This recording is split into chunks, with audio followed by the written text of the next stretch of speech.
Good evening, everyone. It is Thursday, February 13th. Happy early Valentine's Day 2025. This is the Arts and Culture Board, and I am calling the meeting to order. The very first thing, actually what I'm going to do before we get to the first thing on the agenda, which is our City Council Liaison Report, is ask just for a quick around the room introduction of who you are and anything relevant about why you're here tonight that you would like to offer to our new City Council member and our new City Council Liaison. So Noah, would you start? Noah Welshins, Littleton resident, live off Fair Circle. Why I'm here, love to get back to Littleton, like to be involved. I'm not an artist as much as I would like to be in really any fashion. So the best I can do is serve on a board like this to enable it. I'm Joseph Haynes. I've been on a number of boards throughout the years. I've lived in Littleton for, I don't know, close to 20 years now. So, and like the same, I'm not an artist either. I just like to serve on boards and help my communities, whatever capacity I can. Anna Dicey. I am, yes, technically paid to be here, but I love this board. I love this work. I've been with the city for 2 years, almost exactly now. Yeah, happy to have you on board. Thank you. Hi, nice to see you again. I'm Kate Eckel, Arts and Culture Board for the last 4 or 5 years until I was usurped by JD. And then I was on Fine Art, you started it. Then I was on Fine Arts Board for about 11 years prior to that. And so it's just really bringing arts and culture to the city. Emily Abel, this is my 3rd year, think of arts and culture and just trying to get involved in the community and make connections between this and the Littleton Public Schools where I work. Evil, I'm kind of the new guy. I'm just coming up on 1 year on the board, and like everyone else, just love the community. I've been here for about 20 years and trying to give back. Hi, I'm Joni Lieb. I am the postgrad specialist at Heritage High School. I have been on many a board with Tim. Friends of the Library and Museum, the Fine Arts Board. I think there was another one in there too. I am an artist and I am a potter and have been a long time person hanging out at the Friends of the Library and Museum Craft Fair, and also was a part of the Depot Art Gallery for quite a while, and here I am. Vicki Cosmo, Deputy Director. Good to see you again. Likewise. Appreciate you coming and touring the other day. So. Littleton Neves, Museum Director. Also good to see you again. Thank you. Dennis Quinn, Library Director. Good to see you again. I don't know if I trust all three of them. That's fair. For what reason? Is it Sharon Nina Reese? My name is JD McCrum. I have been on the Arts and Culture Board since it was founded about 4 or 5 years ago. It is a pleasure to serve. I'm engaged with a number of different arts organizations and bodies and boards throughout the community because I love the work and I have a passion for introducing it and infusing it into our community. Denise Weed. I've served on various boards, just like Joni. Museum, Fine Arts Board. This one, I'm not an artist. I'm an art lover, but I'm raising 2 small artists, not so small anymore. My daughter is a ballerina and my son is a illustrator and a writer. So It's fantastic. Is it my turn? It is all, the Okay, floor is okay. yours. all you. Perfect. I'm brand new. I don't have anything specific to report back to you guys right now from the city council. I am just really excited to hear about what you all are doing. Well, and I guess I'd better start. Joel Zink. I work as a chief deputy district attorney in our Arapahoe district attorney's office, which doesn't seem to have like a direct connection to arts and culture necessarily. But I think I was telling Dennis, when I was a kid, I grew up in rural Pennsylvania. County of 12,000 total people. My hometown was about 1,000. So nearly like 10% of the whole county. And it's a kind of an anti-intellectualist place. Like it's the sort of place where when kids would hit 8th grade, their parents would start saying like, okay, why do you have to keep going to school? Which is mind-boggling. And the library in my hometown was a refuge for me. It was a place that I could go to feel safe and to learn a little bit about places that weren't like that. And so that was just a really big initial draw to me coming in and hearing what you all are doing. Among like all of the other fantastic work that you're doing with the museum, with the sort of all of the, well, there's a lot that you guys are doing. And I'm aware of the fact that there's a lot. So I just want to be whatever kind of resource you all want me to be. That's why I'm here. I'm also not an artist.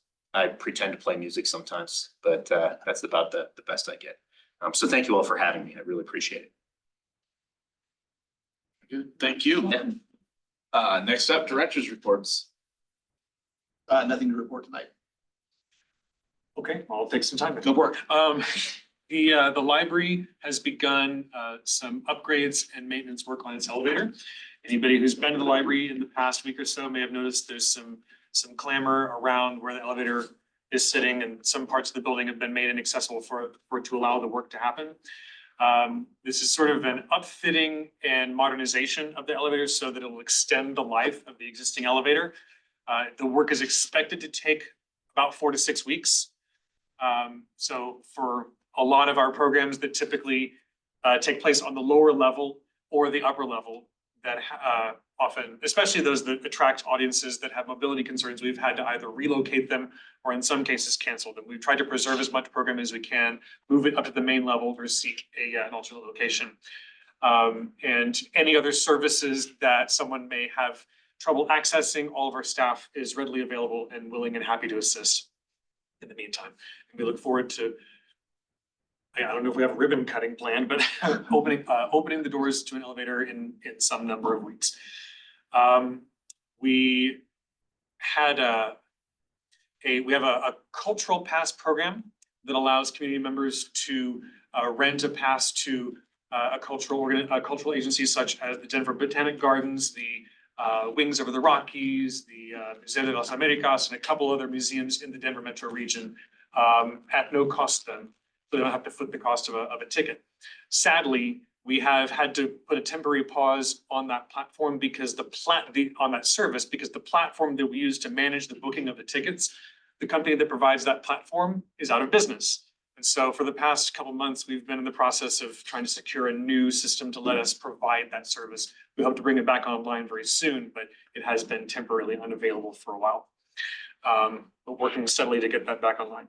Lastly, in some positive news, we are happy to welcome the newest member of our team. Connor Griffin joins us as our our outreach coordinator in the Adult Services Division. He's completed about 2 weeks with us and has really brought a great energy to the team. We're glad to have him. So some positive stuff happening in the library as well. Thank you very much. Looking around the room, I do not see any member of the public here to comment. Matthew, would you like to comment publicly before you present? No, I have enough pressure. Thank you. Okay. Then I will go ahead and close our public comment section for the night. And that brings us then to Mr. Matthew Kepler. It's like, You can stand, sit, be wherever you want to be, however you're comfortable. Okay. Floor is I'm yours. kind of a last minute replacement for our executive director and I'm a horrific public speaker, so I apologize in advance. I'll do the best I can. We have a slideshow. Pulling it up right now. Thank you so much. My name is Matthew Kepler. I'm the artistic director at Town Hall Art Center, and I'm just here to give you a little kind of overview of who we are as an organization. Just for my own curiosity, has everybody been to Town Hall, been to a show at Town Hall? Great. So most of what I'm going to tell you, you probably already know. A little background on me. I have a bachelor's in theater, a master's in nonprofit management, and a master's in marketing for arts and culture. I started with Town Hall Art Center in 2006, and I've been kind of working with them and for them on and off for nearly 20 years. I've held almost every position you can hold there: actor, director, designer, box office manager, stage manager, and now artistic director. So it's an organization that is really ingrained in me and that I truly love. And even when I leave Colorado, whenever I come back, I always end up back at Town Hall. So in one form or another. Next slide, please. So Town Hall Art Center is a live theater, obviously. Our mission statement is to enrich the cultural, social, and educational life of the South Metro Denver through professionally produced live theater, concerts, fine art exhibits, and other events, and through educational programs for children and adults. And we've been doing this we're going into 43 years. And if anyone's curious, the picture is Megan Vandehay and Mika Francis in Masterclass in 2022. Next slide, please. Programming. We produce 5 to 7 main stage programs every season. Each production runs 5 or more weeks and employs up to 50 contractors per production. We have also recently started doing what we call limited engagements, which are pieces that are less happy clappy musical and more message, more theater, if you want to get really intellectual about it, and kind of challenge our patrons to think outside the box of what theater can be, especially in a very conservative and white area like Littleton. They typically run for about 2 weeks. We also have an education program. We have classes that run for 8 weeks, and then they showcase what they've done over the last 8 weeks. At the end of that, we have a summer camp for little kids, 7 to 11, I believe, and then an older teen camp, 13 or 12 and above. And they actually do full productions over this season. So they learn how to put on a full musical, including acting and directing, and they do their own tech and their stage management, and they work with actual professional artists from the community to create those. We also have what we call Arts on the Move, which is a program that either schools bus into the theater or we go to the schools and we perform an interactive play, and we take the kids out of the audience and make them a part of the show. And I'll go into a little bit more in detail on that later. But that's our education program. We also offer a lot of community events, like we do staged readings for new playwrights, local playwrights, music, dance, and art performances where we collaborate with local artists and organizations. So for instance, we have Dave Taylor dance perform for us, and we have Mora Por Vida, which is a local Latinx-owned dance company. They performed for us last season. And as JD can attest, we just did the first ever collaboration between Voices West, Littleton Symphony Orchestra, and Town Hall Art Center, put on Hunchback of Notre Dame at Littleton United Methodist Church. So a lot of stuff, and it keeps us very busy. And the picture is from Memphis in 2023. Next slide, please. Town Hall Art Center is we're an anchor for a lot of local Littleton businesses. You can skip to the next slide, please.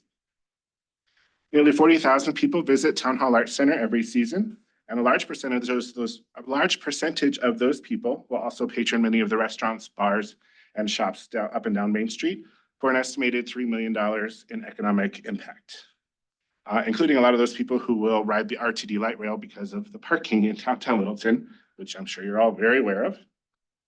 We also partner with several of our neighborhood restaurants to feed our casts when we have doubles.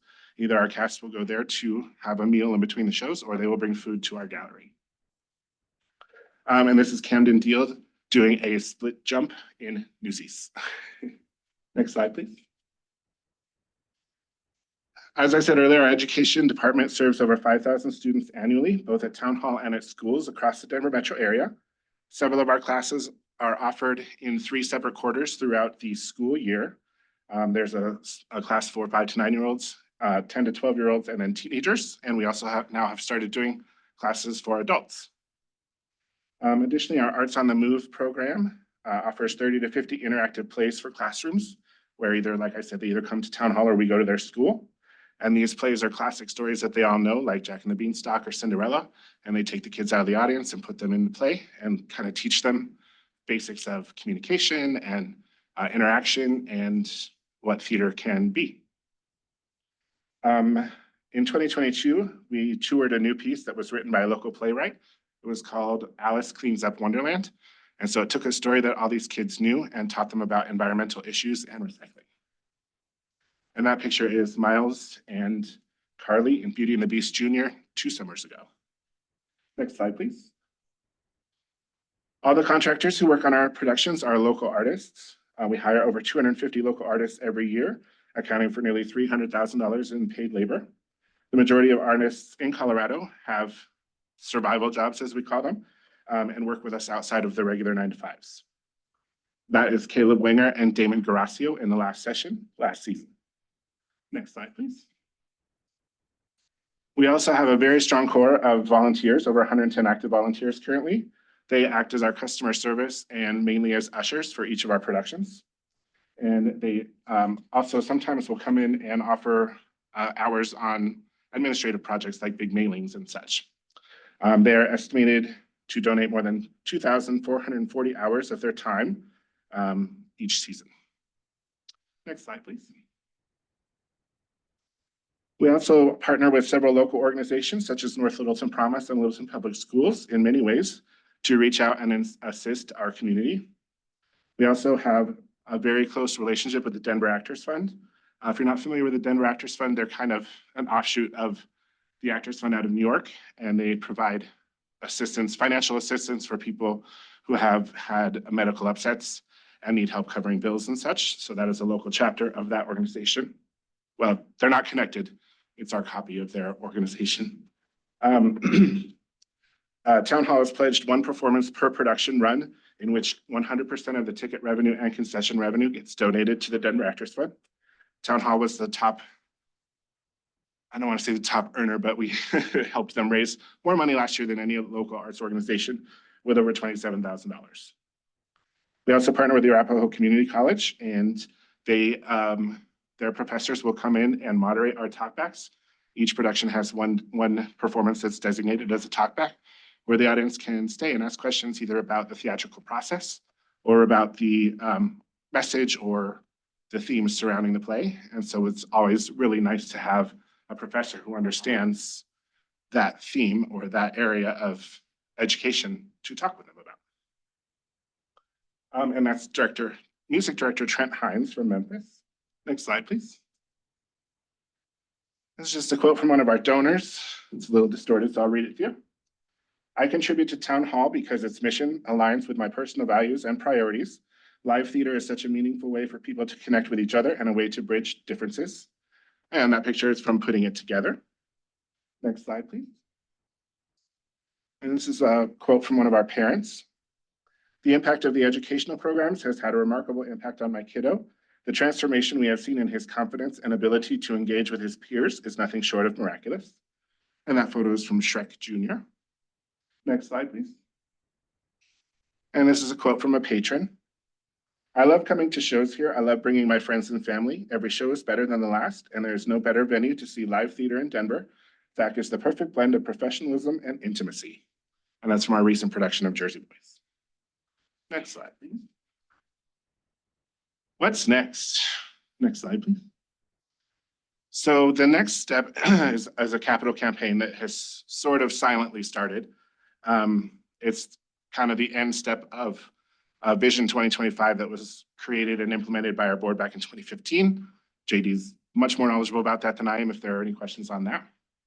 But the goal is to raise, I believe the target is 6 or 8 million in order to completely renovate the inside of our space. It hasn't been updated since the 80s when it became a theater. So a lot of it's outdated. As you probably all know, the bathrooms are very questionable. The plumbing is also very questionable below the building. So this project is to completely renovate. We have already received architectural drawings. I don't know if they're still valid, but at one point before COVID, we had all the drawings done. It's a big open space with a more up-to-date gallery, a more up-to-date concession area, more up-to-date lobby, more welcoming, more flow-friendly, and more about community engagement so people can hang out and chat instead of being forced up that small staircase. And bathrooms. I didn't mention that. Next slide, please. So this is probably where the most interest lies for this particular group of people because of the lodger's tax. What we're looking for as part of our expansion is a Site B location. We've toured several facilities over the last couple of years and nothing has come to fruition yet, but Town Hall over the last 43 years has really grown and expanded to the point where if we don't have a second physical space, we won't be able to continue to grow and we're going to have to cut some of what we do. That's just because in our physical space, we have to do rehearsals, performances, events, meetings, staff projects, all of this stuff all has to happen in a very limited space we've been lucky enough over the last 3 years to have a rehearsal space at Aspen Grove, which has allowed us to, have more room for people and do certain things at the same time in 2 different spaces. But Aspen Grove is also going to be going away at some point. The part that we're in is going to be completely demolished. So we will lose that at some point. So the plan is to have a site B where we will annex our offices, have a rehearsal space, have classrooms so that we can expand our education. And hopefully, if we find the right space, have a small black box theater so we can do more programming in 2 different spaces. I think that's it. Next slide. Do you have questions for me? Anyone have any questions for Matthew?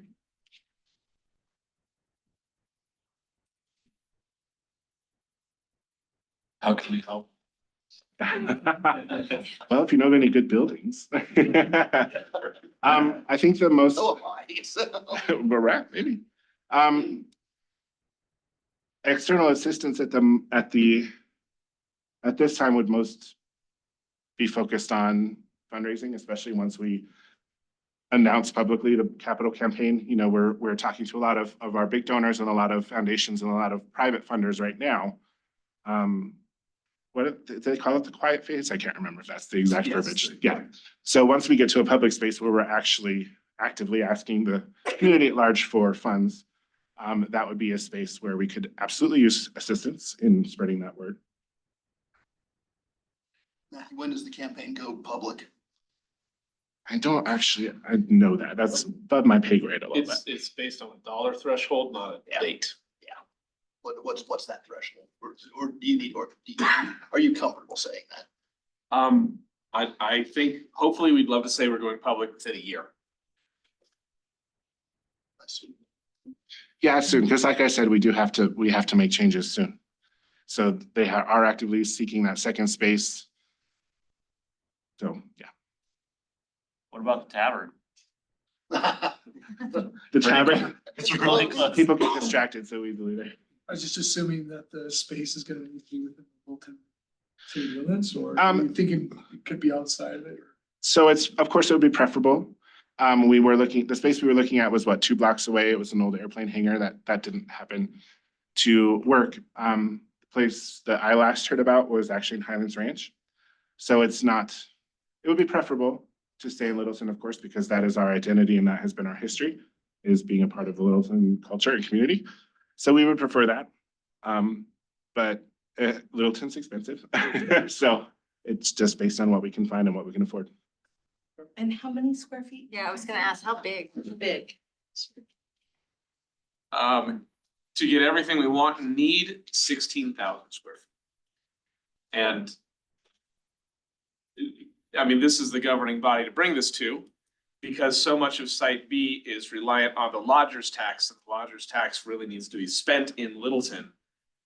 That is constraining where this future building will be. Yeah, so all funds that we receive from the lodger's tax are solely focused on growth and location.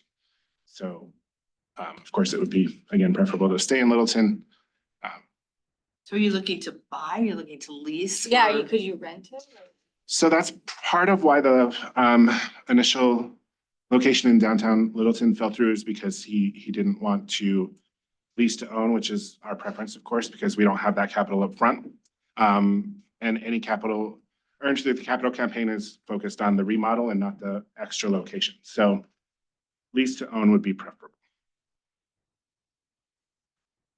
Can you refresh my memory on the building itself? Yeah. That is a City of Littleton owned asset that you operate? Or is- Yeah, so they own the building, they lease it to us for a very modest fee.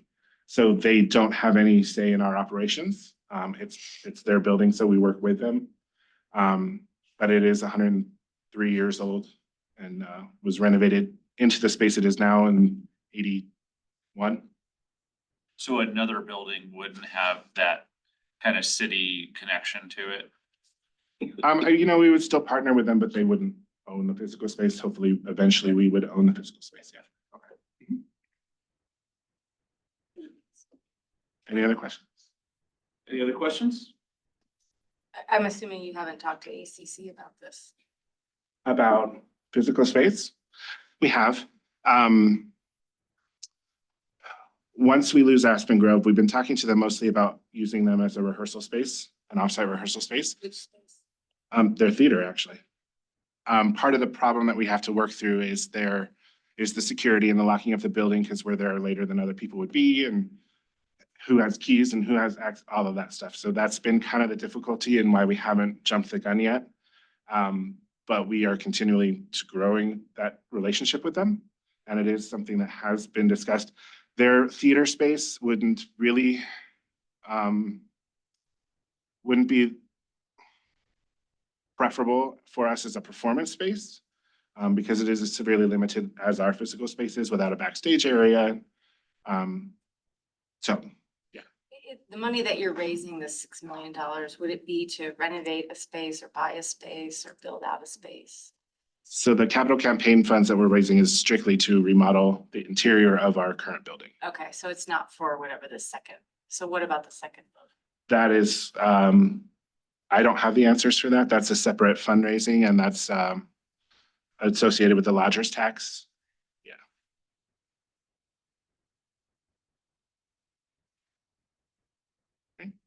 Well, I will say this first. Thank you so much for coming and sharing this. Pleasure. We have now, as a board, heard from all 4 of the tier 1 organizations, so hopefully you feel a little more well-rounded. I will tell you that opening next weekend is a limited engagement show called Night Mother, which I haven't seen, but it stars probably 2 of the most powerful actors in the Denver region in Megan Van de Hey and Billy McBride. 6 shows only. 8. 8 shows. Absolutely, it's going, I mean, it's not a happy clappy, but it It's is. funny until it's not. It will probably be one of the, I would speculate it's gonna be the most powerful thing the Town Hall Arts Center puts on the stage this year. That's my opinion. Absolutely, especially with those 2 actresses. And I will say that there's it's sort of an unofficial initiative right now to start digging into mental health issues and making those more prominent in not our programming overall, like we're just gonna be all about mental health issues, but finding mental health aspects of every production we do, offering resources, bringing up those discussions so that we can try and stem that tide. What's the name of that? Night Mother. Night Mother. Yeah, it's a Pulitzer Prize winning play, written by Marsha Norman in 1983. So it's really amazing how relevant it still is today. It's very female focused and mental health issue focused, and it's very, very powerful.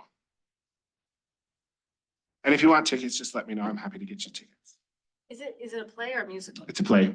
It's a 1-act, it's a 90-minute play. So it's just like watching a movie. And how long is it? Just 1 weekend? 2 weekends, 8 shows. So they actually go into tech a week from Saturday. So it opens the week after that, whatever that lasts, the 28th, I think, of February. And I don't have permission to do this, but I will invite you nonetheless, next Monday night, President's Day at 6:30. Town Hall hosts a rehearsal night for its biggest donors, of which this body and the city is one through the lodger's tax, where you get to talk with the director, see 20 or 30 minutes of the rehearsal of Night Mother, ask other questions about the organization. I think Robert Michael typically hosts. Yep. So 6:30 Monday night at Town Hall Arts Center. By all means, please come and join us that night for a tour. You can come down and see the shop. You can tour the backstage area, really get a behind the scenes VIP experience. This Yeah. coming Monday night? Yes. Yeah, that's become one of our most popular events among our donors. They love seeing how theater's made and seeing behind the curtain. Do we have to register for that?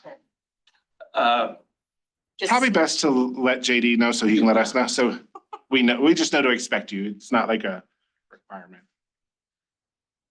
I'll apologize later for extending the invitation. Is it all ages? This Probably- specific play? Probably No. not. No, I'm saying like the experience though, like on the day. Assuming not. I would say just because of the possible content, because we don't know what part of the show they'll see in that rehearsal, so probably best not for this I would one. agree. But for once and on your feet, sure, absolutely. Okay, well, thank you so much for having me. I appreciate Thank you it. so Thank much. you.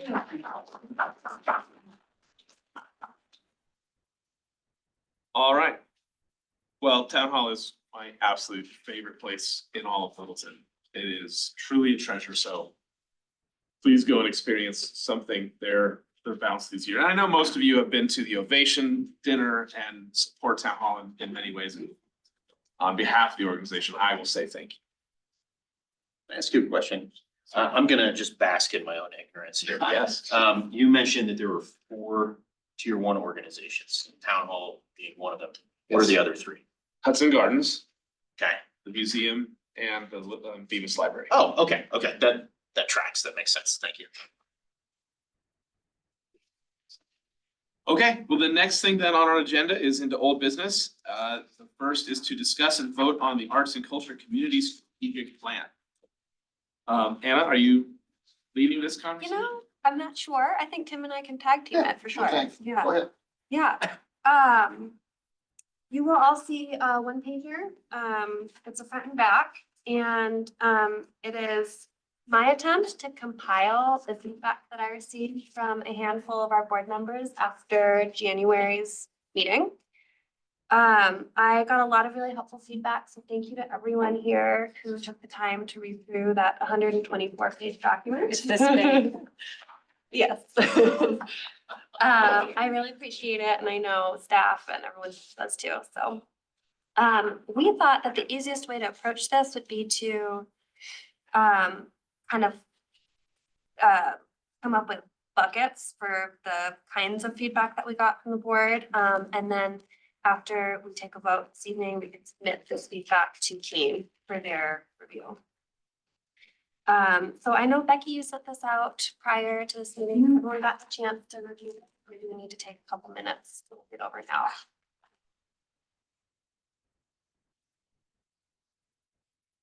Why don't we just kind of walk them through it? It's fairly, small number of buckets that we Sure. have to go through. And Yeah, as Anna said, we really appreciate all the feedback that we did get from our board.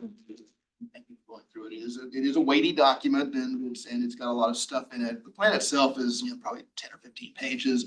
Then you have a lot of appendices, you have a lot of action steps, worked through it. So it is a meaty document that has lots of stuff in it. So appreciate everybody going through it. As Anna said, what we tried to do was capture some buckets rather than try to go through a 126-page document this evening. This was sort of the consensus pieces that we got from everyone who provided feedback, and we provided some staff responses to those. So hopefully that will address the points that were raised by our board members. And then, as Anna mentioned, once the board has approved this in final format, it will go back to Keen for those revisions. And then, as you will recall, April 8th, we have an appointment with City Council, study session with them to put this document in front of them. There will, I'm sure, be some changes that are made by City Council at that point. And then we'll have direction from our city leaders to go forth and begin implementing this document. So there are a number of items that are scheduled for 2025. So we have things that we'll start doing right away. Most of them on the front end are probably fairly heavily weighted towards staff. As we get into 26 and 27, as you have all seen from the plan, there are more pieces that will have input from the board. I know one of the questions that we got was whether or not the board was going to be, really actively engaged. Whether it's going to be a working board or it can remain an advisory board. It will remain an advisory board. And I think the way staff would describe a lot of the board's role as we go forward with this community strategic plan is as heavy duty advocates for the content in the plan. So there won't be as much, there will be some heavy lifting, but not a ton. Staff will certainly try to keep that at a minimum since we know you're all volunteers. But we will need you as ambassadors in the community taking this plan forward, because it will require a lot of engagement with our community as we move forward and then start moving through those numerous action steps that we have in the plan. it's a great synopsis. Thank you. Anna, do you kind of want to walk them through each of the themes? Sure. You touched a little bit already on, were you gonna say something, JD? No. Tim touched a little bit already on the first theme, about the role of this body. As he said, we just want to clarify with Keen that this is, the ACB's role is really more of advocacy rather than planning and programming. The second theme that we discovered looking through feedback, was the desire really to take advantage of what's already in place in terms of local and regional resources. Things like, public art initiatives with perhaps local students. There was mention of like a crosswalk project, some things that already exist, and who knows, some potential future projects that we could certainly consider, but our staff response was that we'll just continue looking for those opportunities to leverage our resources that exist already. And this is an area I think where we would certainly see the engagement of the Public Arts Subcommittee. I think there will be a number of roles for them to play in this as we move forward. Yeah, and there are already, how many like master plans happening right now within the city that have some overlap with. 31, I think. Right. But Yeah, ours is the best though. by far, yeah. The third theme that we thought of was cross-organizational collaboration. It seemed that there was some questions from the board about what exactly your role would be in facilitating those connections. For example, with South Suburban, there's a lot of stuff in the strategic plan about making those connections. I don't think anyone knows exactly how that's gonna look, but definitely this board, I think, will take a leading role in starting to build those relationships as the main advocate for this project. And we've already engaged really extensively with our stakeholders, so I think there'll be a lot of continuation of that process. Theme number 4, budget. Does the ACB have a budget? And if so, who manages it? The answer is that no, we have no independent budget. This board makes recommendations to council for expenditures. There could be some future revenue sources, potentially percent for public art. In that case, though, it would be used for public art acquisition. And again, those are recommendations made to council. Can I stop you there for Yes, just a minute? please. Because that's what I was just wondering, what is that potential percent of for art? Could you walk me through what that meant? Because I didn't understand like how Yeah, that what would it play is. out. But I'm Yeah, do you want just to was talk about ignorant that, to Tim? that. Yeah, it's one that we brought up with council 2 years ago, JD. I think initially, Kate, something like 2 years, and I think we also covered just a little bit. The way percent for public arts, our programs are set up, there can be a public side and a private side. On the public side, and this is the one I think the council had the most interest in about 1.5 years ago. That would be city projects that was government projects, but in this case, it's primarily going to be the city of Littleton, since you can't really dictate to other governmental entities. So it would be city projects above a certain threshold, and there would be if council decided they wanted to go forward with a percent per book program, there would be a component in every public construction budget that would be designed for public art. So it would be, and it's usually, they call it a 1% program in a lot of places. That number's actually gone up a little bit. We've been tracking some of the numbers around the country, and now what you're seeing is more of a 1.5% or a 2% increase. What we had initially proposed was a 1.5% with 1% for the acquisition of the art, and then 0.5% to go into kind of an escrow for the ongoing maintenance of those pieces that might be installed. So it's not, you're not just hanging out there, but essentially it would put a percent of the total construction budget for one of these public programs or public construction programs into the budget for art acquisition or installation there. The other side of a percent program is on the private side. Council did not have a lot of traction with that one right now, and I think understandably with the economy, you know, a little questioning. And anyone didn't want to give the impression that Littleton was you know, piling more onto private developers at this point. So if something like that did go forward, what you'd be looking at would be kind of the same sort of thing. It's either a percent of a total construction budget for a development, for a private development, or the alternative, which is often taken by those developers if they don't feel like the property is appropriate for public art. It's called fee in lieu. So a percentage of the budget would simply go into a fund that the Arts and Culture Board would administer, and it's specifically for purchase and installation of art somewhere within the city. A lot of times you kind of try to keep that fairly close to the development. Sometimes that works, sometimes it doesn't. But those are kind of the two sides of a percent program. And I would just say, again, I think where council had a fair amount of consensus was on the public side, that they would be ready for that. Private, I think would certainly want to hold on that until they felt like it was more, more conducive climate to do something like that. Understandable. Yeah, And- I was just gonna add really quickly that this is just really in the preliminary phases, like research phase even still, and was just used as an example of maybe a potential future revenue source in Yeah, it was addition to the something that they lodger's were just tax. throwing out. That's what I just was wondering. Yeah. We wrote a draft policy for it, and I don't know if it got to ordinance form or not.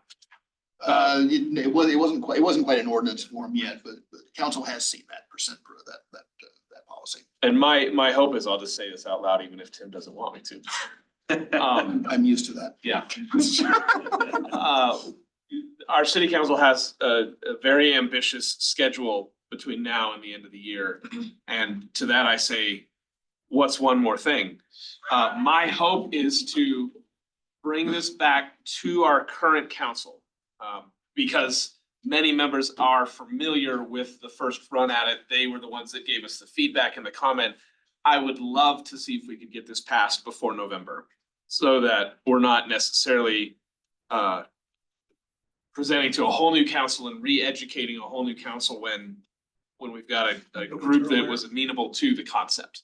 So that is maybe not the most popular opinion in the city manager's office or on down, but that's never bothered me before. I actually don't think that makes a bad point, because there's precedent within the city, recent precedent for moving things forward with a council that is already familiar with it and has worked on it, so that you're not reinventing the wheel when you start with a new council. So I do get where you're coming. And one of our biggest units is no longer on council. So I think this would be a good time to put it on. I know you had. I was just curious, I don't think I was on the board when that happened. I just love like a little summary of when that was presented, like what the feedback was. Yeah, I'm sorry, you go ahead. Happy to answer this if you want to. Here's the unvarnished feedback. The big, when we brought it to council, it was with the idea of both a public and a private side. And because of the nature of all of the development was happening and frankly, some feedback about Littleton's development process from developers that was less than pleasant to hear. Council really weighed in on the not wanting to do this to private developers. So as Tim alluded to, I think the notion of doing it, essentially taxing yourself as a public entity and saying anytime if we build a new library, 1% of that budget would go towards public art. That wasn't terribly off-putting. Maybe to the public works director, but to council at large, not so much. But really the focus was on the private developer side in the feedback that we received. JD put it exactly right, and I think the other thing of it is, it wasn't particularly surprising to council, and it really wasn't any pushback from the public works side, because what local government will tell you is a lot of times they're doing that anyway.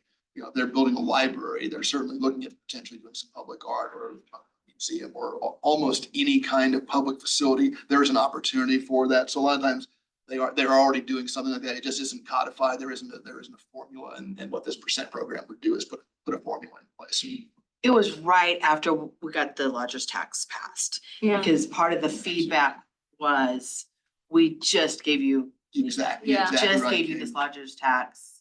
And now you're asking for more. Yeah, and council had initially asked us to research this. So we were following that direction. And yeah, Kate's right there. The response was, let's see what you can do with the lodger's tax for a couple of years. Let's see what a couple cycles of that look like, and then come back. And they do want us to come back to them. So it was presented in 2022?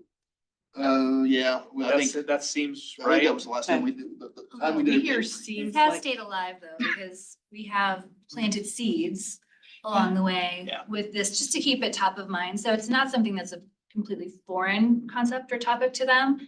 We haven't done a deep dive, but they are still seeing it, hearing it, and some of the things that we're doing, so.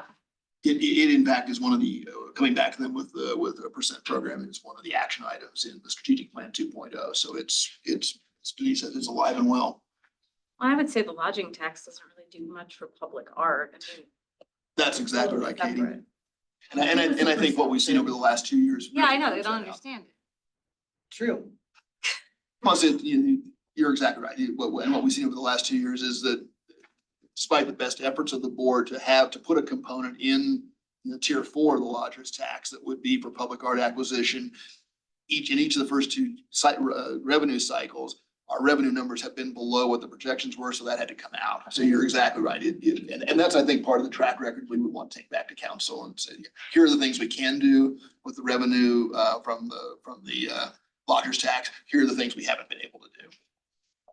And it's kind of coming back to me, that evening. And we came away with that thought too, that the city council needs to be educated more on what we're doing as far as arts board and that kind of, and I think we've done that in the last 3 years, and we have actually educated them. And the last time we were there, they were very impressed with what the Arts and Culture Board has done and what the lodger's tax has done. So I think you're right. I think strike while the iron's hot.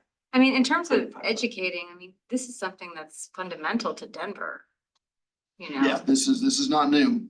you know, And we put that in front of them. We had a page that listed all the other municipalities in the area and what their 1% was for public art. Yeah, I don't think it's gonna take a lot of convincing. I think that it's balancing it with the other things that are on the broader agenda.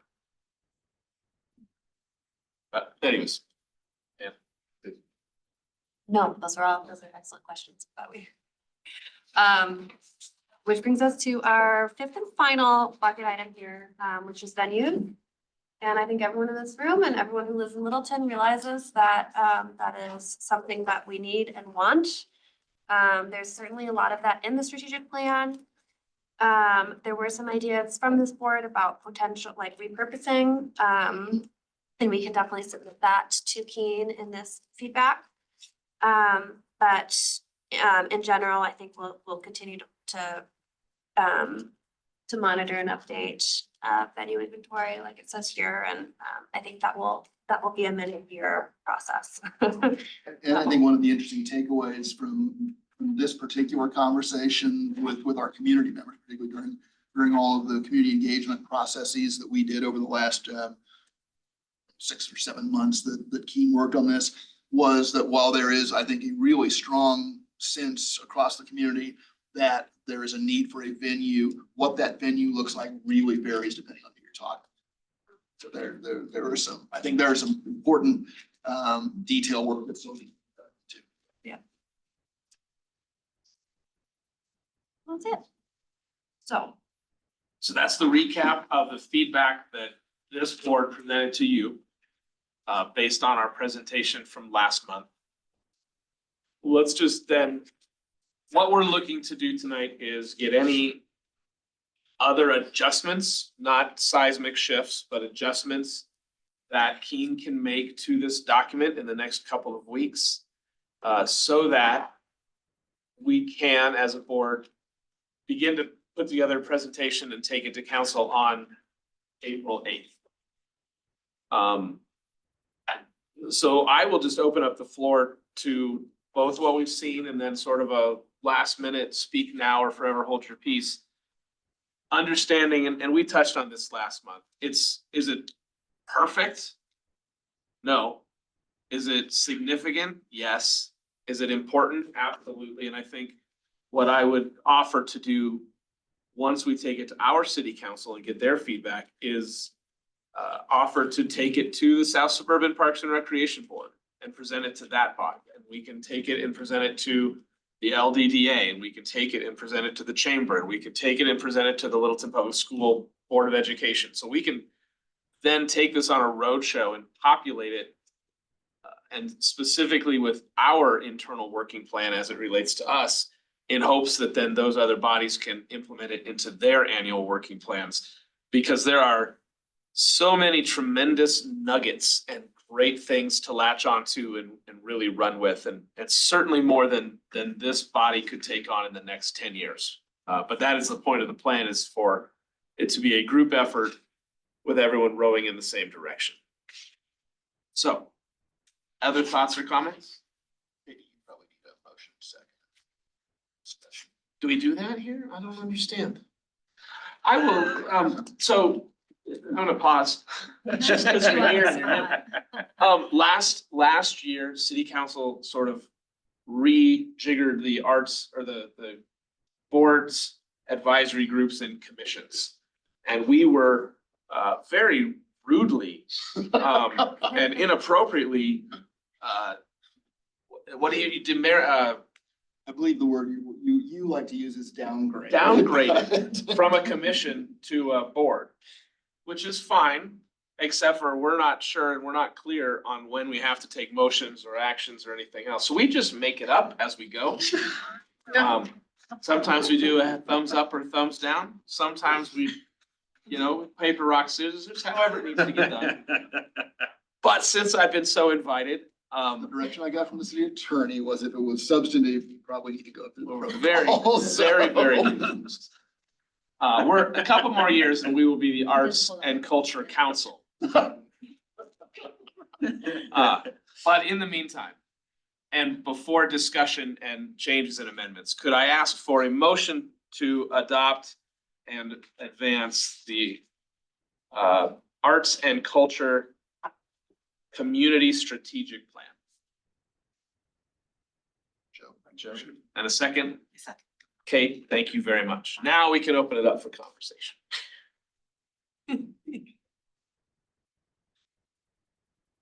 You got something? There was just times, and I started formulating it, it's on my work computer, I never sent it over to you. The only thing I would say was just, I was trying to caution that this is more of a framework. Actions, like we have the work to do, it's the work to do with all the different stakeholders. But there seemed to be, like either just there were some, parts of it that just made me wonder, were they aware of what we're working on? I guess. There's just some components of it that just kind of made me feel like we're already underway, like the kind of some of our initiatives that just made me wonder how plugged in they were. And I know you guys had plenty of interviews with them and stuff. I guess maybe it's just more of a, okay, check the box, already there. It was a lot of that. No, I think the intention was, because they knew that we were in process on some of these things, was, close the loop on that, and then that you Okay. check that as an item that's done. But they didn't want the things that we've already started working on to get lost in 126 page plan. They want some credit to be given to those pieces too. So you're right to call those out. Well, I guess, okay, that's just probably how, that's the person writing it, right? Probably so. It didn't really come across that we understand you have this underway and these initiatives are underway. It was more of like, it kind of lacked the awareness trigger to me when I was reading it. Well, We can have them take a look at that language. that's all. And to their credit, Denise and I were in the room. Anna, Jenny, Becky, Tim, Dennis, we were all, so I believe that's a deliberate choice. Okay. Understanding in part that we are not the primary audience of this document. We are a user of it, but to the rest of the community who may not be familiar with what is going on, they added in there maybe for easy wins. I'm not sure, but your point is well taken. I probably just know too much reading it. It's probably like, maybe that's what it is. I read the same things. I did too. And I'm just gonna, it seemed very formulaic and very, very broad. So I kept trying to find meat, and I get that it's strategic, right? And that we're gonna hand it over to city council and everything, but that was just my impression.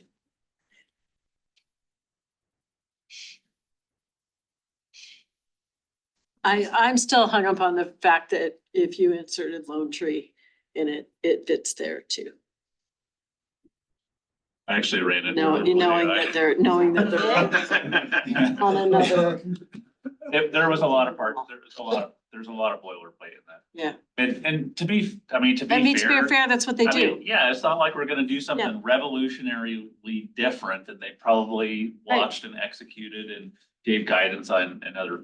I think a lot of communities are probably trying to do somewhat similar. So to their effort, they probably, one of the things they're probably paid for is, you know, that work on 50 other projects.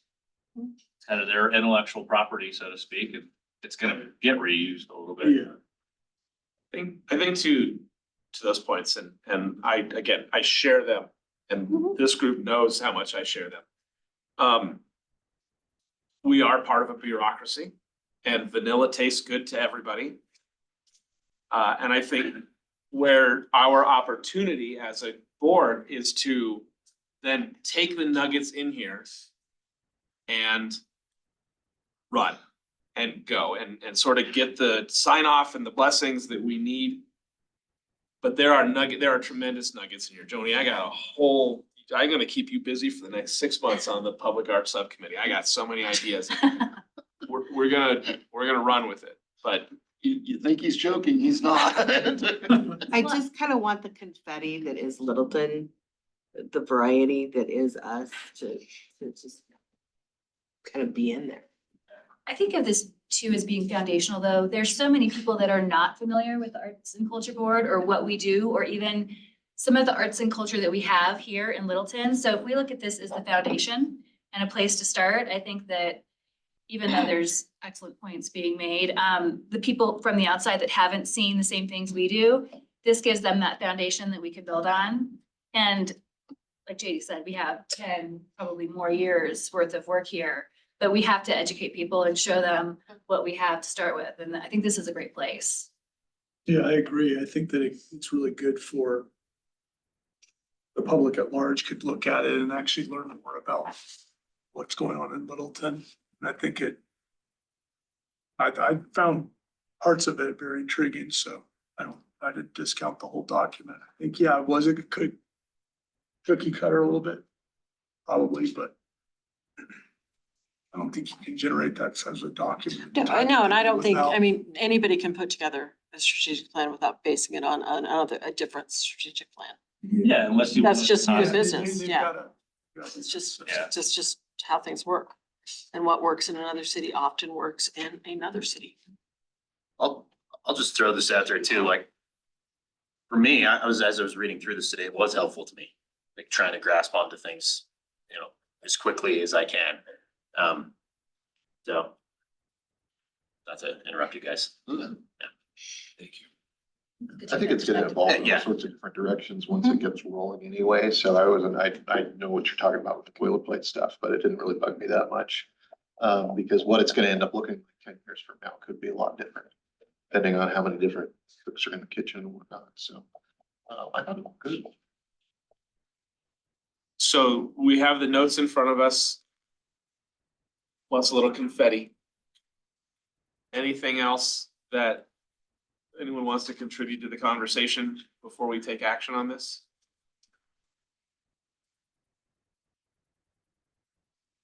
Okay. In that case, we have a motion and a second.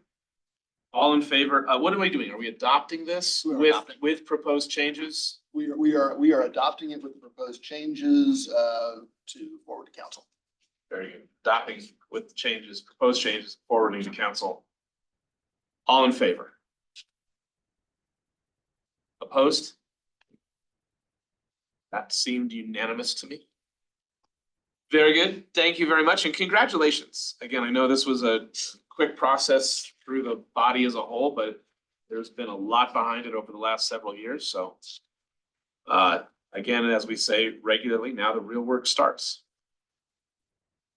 Next on the agenda then is project updates. Take it away. I would like to share a few really nice thank you notes that we've gotten over the last couple months from grant recipients. It's a nice little boost and a reminder of the impact of what we are doing in the community. I'm gonna pass it this way and it'll make its way around. Oh, but it's from Cycling Without Age, Littleton, Heritage Fine Arts Guild, Advent Health Foundation, and ACC. All sent very nice things. We got grown-up letters. We got and the grown-up kids. letters. I like the kid one. Just a few updates on this mural program. I don't really have anything to share yet, though I did check today and we have 3 applications and that window will close at the end of this month. So I'm guessing at the March meeting, we'll have more info to share about next steps there. Lodgers tax grants, of course, nothing really new at this point, although I have left you each a handy dandy postcard with a handy dandy QR code, which takes you to the website. The application for this year, if you can believe it or not, opens on February 28th.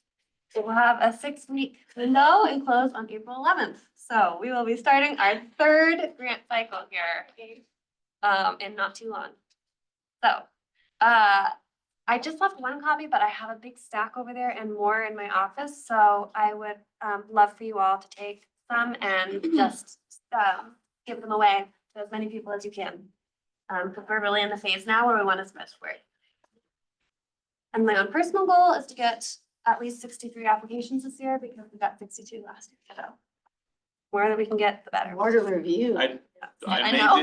I may disagree with that. I know. Does anyone want to make any bets on how many applications we get this year? I bet more than 63. Yeah, I'm thinking 75. I think 75. Although we're not accepting from for-profits, that might. That's right. Yeah. Well, would you check with the city attorney on what kind of over under we can do and then we'll formalize this next month. No.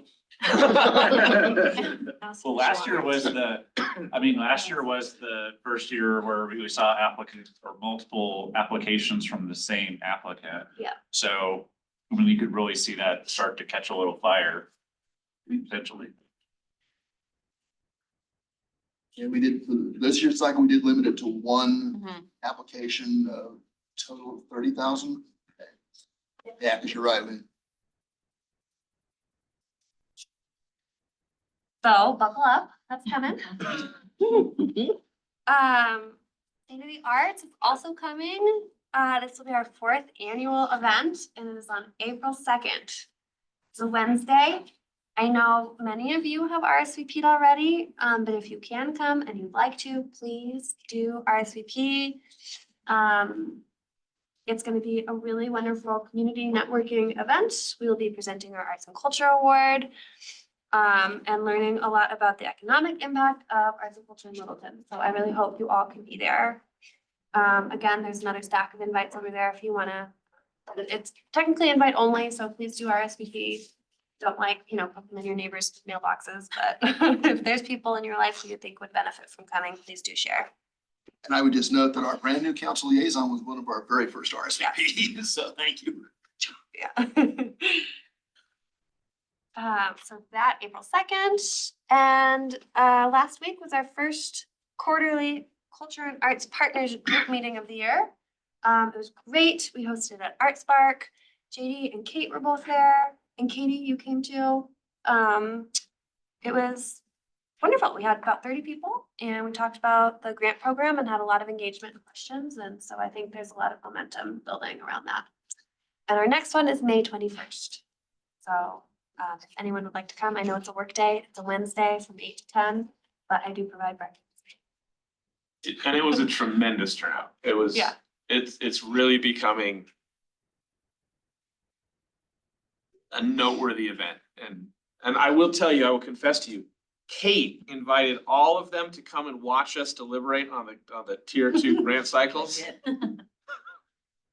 Not to add any pressure to us in the room. Maybe it wasn't Kate, it could have been somebody else. I did say it would be outrageously boring because it's 5 hours, but we're so serious about it. Like we really, and I wanted, that was the point that I made. Then maybe it was Jason or JD that said, one and all. We do think we have a couple of things that will trim the time down, so our goal is for it not to be 5 hours for you all again. Well, I mean, remember the first year? Oh my I mean, the God. notes that were taken, holy cow. Yeah. Yeah. You guys were doing, and that last year we were able to have, obviously the recording here, which trimmed things. We trimmed it a little bit. We also added more people. We brought Felicia in and. That's true, it's right, we had a little more staff attendance as Got a well. whole hour off it. Oh, it's something, it's An hour every year? moving the For right 3 years. direction. We were brainstorming ideas. That sounds like it's an email then. After a couple of years. Yeah. Right, Joni Do a Blue happy said hour it's- and it's an email. I like it. So any questions about any of those updates or programs? For the cap, is there any way that we could host it? I have to talk to Trish about that. Talk to me. I will talk to you and Trish about it. So you're saying yes? I would love to at the Art and Design Center. I'm sure she wants to do it at the gallery, which is fine too, but I feel like I'd rather have it at the Art and Design Center. I think our board member probably gets precedent. Yeah, I think the Art and Design Center would be so cool. yeah. Like, you guys to see those kilns. Have you guys seen the kilns at the Art and Design Center? They're huge. And how many are there? 8? It's so impressive. Anyway, we have space, so Be just good let me know. space. I don't wanna cause a war It's here. okay. Trish and I love each other.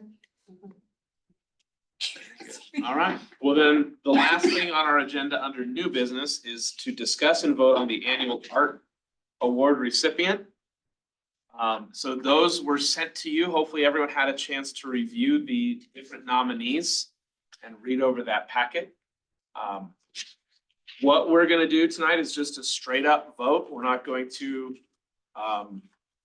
debate or deliberate. It's just gonna be based on your knowledge from the presented nominee applications and or certainly bring any experience or knowledge you have from your own experience. Oh, get you going. Little pieces of paper. They're so precise too. Sorry to be. So what we'll ask you to do is write down, and we'll go through the list really quick of the nominees, but write down who you believe should be the award recipient. As I advocated last time, if you don't believe any of them are, write none, but still turn in that ballot. And I will just again offer, I was so pleased last year with our award winner. I think that in so many ways, Sonia Ellingbo really shifted the direction of arts and culture in this community. We are a different place today and stand on her shoulders because of the work she did. And so I would, and I think we have tremendous nominees this year. I would just continue to encourage that this award it goes to the people that profoundly shift and impact the direction of arts and culture in this community in a positive way. So any other questions or without pontificating on the individuals' comments before we vote? They will all be invited to the awards. Yes, correct? all the commissioners will be invited, Which is great. and they'll be listed in the program too. So our nominees are Cindy Hathaway, who is the executive director of Western Welcome Week. And I believe we received there are two nominations from her in your packet. Trish Sangello from Arapahoe Community College. And then the rest are organizations. The Littleton Fine Arts Guild, also known as the Depot Art Gallery. The Pride of Littleton Marching Band. And the Littleton Symphony Orchestra. Anything else to add before we ask for a vote? No, just fold your sticky in half. Thank you.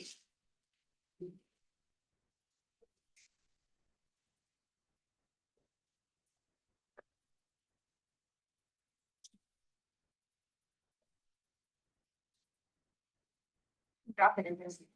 I'm proud.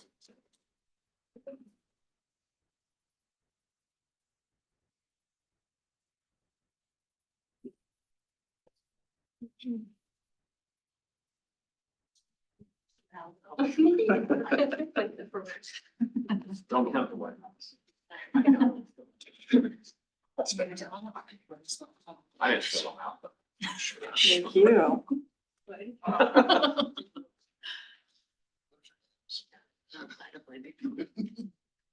You guys can have it. All right. Seems about right.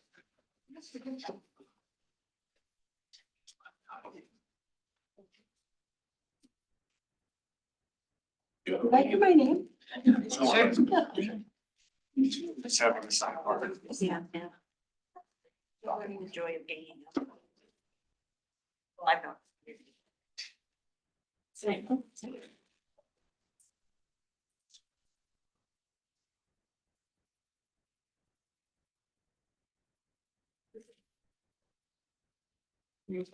I didn't get it. Oh, that's fair.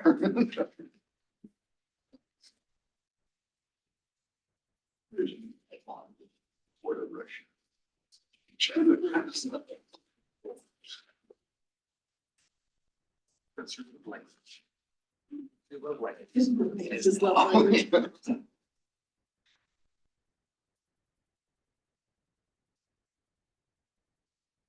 All right, all of the votes have been counted. Are we reading this into the open record? That's fine. And That's fine, yeah. I mean, I know all of these people watch our meetings, so. Who doesn't? With 6 votes in favor, the winner is Cindy Hathaway. There was 2 votes cast for Trish at ACC and 1 vote cast for the Littleton Symphony Orchestra. So, there we go. Nice job, board. That brings us to the end of the agenda. We can do a quick roundtable if there's anything to add. Things coming up, things you know about, things we shouldn't miss. No, I'm looking at you, so. Nothing here. I have marketing material that I would love for you to take and distribute to your world. You guys could take a class for free at ACC. They start next month. So all you have to do is hit the QR code and then you just register and you can sign up. And each class, each workshop is maxed at 16 people. So we're doing twice a month, once on every first Saturday and every third Wednesday evening. So consistent and please spread the word. And you can pass that. Yeah. I'm desperately trying to market this. Cool. Is it just adults or kids? It's mostly adults, but if moms show up with their kids, we will accommodate. Can you give me more of the postcards? I can. Like, yeah, okay. I don't have them here, but I can get you. So I shouldn't hang it on the bulletin board at the high school. No, you can Okay, well, just. do it. Yeah. I mean, it's just that we don't have like For little little kids. kids. Okay, just check.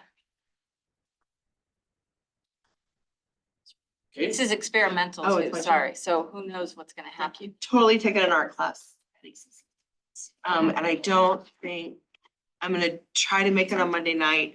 The last one that I went to at the Town Hall Art Center, the thing for the donors, they didn't even check us in. They were just like, hi, how are you? Have a seat. And then we watched a rehearsal. It was super fun. Mostly they just want to know how much wine to buy. Yeah. It was good. And the wine was free. Yes, it's free. I was gonna say I was gonna wanna come anyway, but now I feel like if I say that, it's bad. I don't know. Just because you gotta hang out with the cool kids. I love Critical. it. Emily, anything for them? Nothing this month. I had something I was gonna tell you about, and then I was told I couldn't. Some of you guys may know that my daughter is a freelance journalist, and she has a new gig that she just got that is gonna be a cool little thing for Littleton. But I asked her, can I talk about this? She said, not on the record. I haven't done it yet. So you're teasing us for next. So next month, yes, I will have more.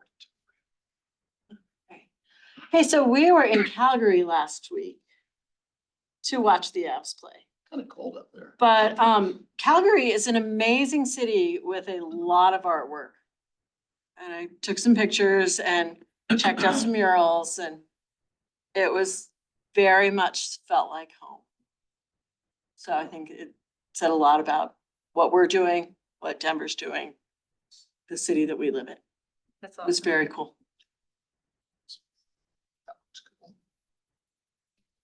I was gonna plug two things. One is the CBCA lunch, if there's still seats available. It's April 22nd, right? If you're able to sneak away, It's Tuesday, I believe. They're really fun art pieces that are the centerpieces every year. And Where's it? It's at the DCPA. so- Oh, it is? Mhm. Okay. you went last year, You, didn't you you, are, Katie? you coming. I did? Okay, You are- good. Okay, good. Did I? No. Are you I coming? don't know when it is, but April, Tuesday, April 22nd. it is the 22nd. It's from like 11:30 to 1:30. it's open to council? Who do I RSVP?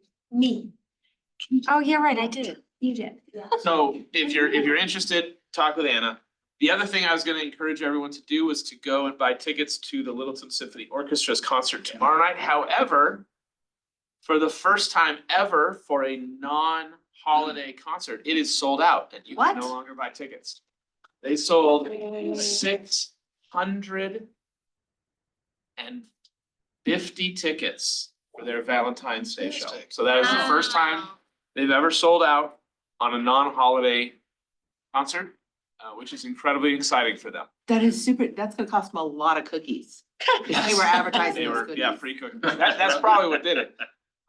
It's also a really good program. It's a wonderful program. The Christmas show brought the house down, so I'm not surprised it's sold out now.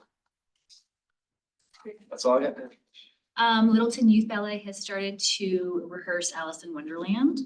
They are going to be doing 2 weekends at Lone Tree Art Center this time. They couldn't get them all together, so it'll be the end of May, beginning of June for 5 shows. So I'll bring you more information as I know more. Thank you all for having me. I'm gonna try to figure out what my exact role here means and not talk too much.